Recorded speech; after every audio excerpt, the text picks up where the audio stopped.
দলের নেতৃত্ব কিভাবে দিতে হয় তা তিনি শিখেছেন মা বাবার কাছে। যোগ্য নেতৃত্ব কিভাবে প্রতিষ্ঠিত হয়, এই দলকে বহু চড়াই উত্তর পার করে এই দলকে বাংলাদেশের একটি সুসংগঠিত সর্ববৃহৎ রাজনৈতিক দলে পরিণত করেছেন বিএনপির ভারপ্রাপ্ত চেয়ারম্যান। আমি বারবার বলেছি, আমি বিভিন্ন জনসভায় আপনাদেরকে বলেছি যে আমার কোন তদবির নাই।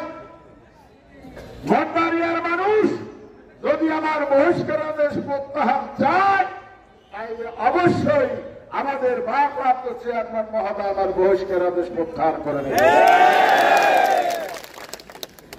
প্রশ্ন থাকতে পারে কিভাবে জানলেন? আপনাদের মনের ভাব ভট্টারিয়ার মানুষ কি চায় না না চায় তার বিভিন্ন মাধ্যম আছে না? তার বিভিন্ন মাধ্যমে তিনি সমস্ত রিপোর্ট কালেক্ট করেন। এ করে ভট্টারিয়ার মানুষ কি চায়? রুহুল আমিন দুলালের বহিষ্কার প্রত্যাহার চায়। তাই তারেক রহমান আপনাদের তদবিরে আমার বহিষ্কারাদেশ প্রত্যাহার।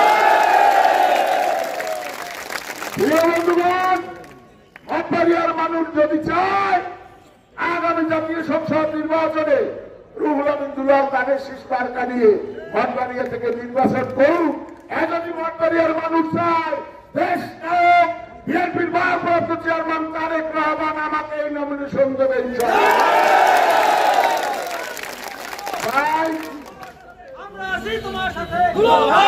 তাই আপনাদেরকে বলবো,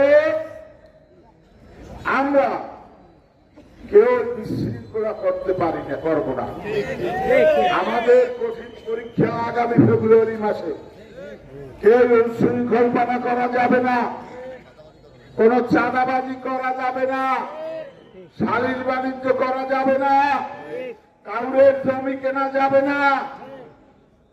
শান্তিপূর্ণভাবে ভদ্রভাবে মানুষের সাথে সুন্দর সদামত সুন্দর আচরণ করে আমরা আমাদের রাজনৈতিক কর্মকাণ্ডকে এগিয়ে নিতে চাই। আপনারা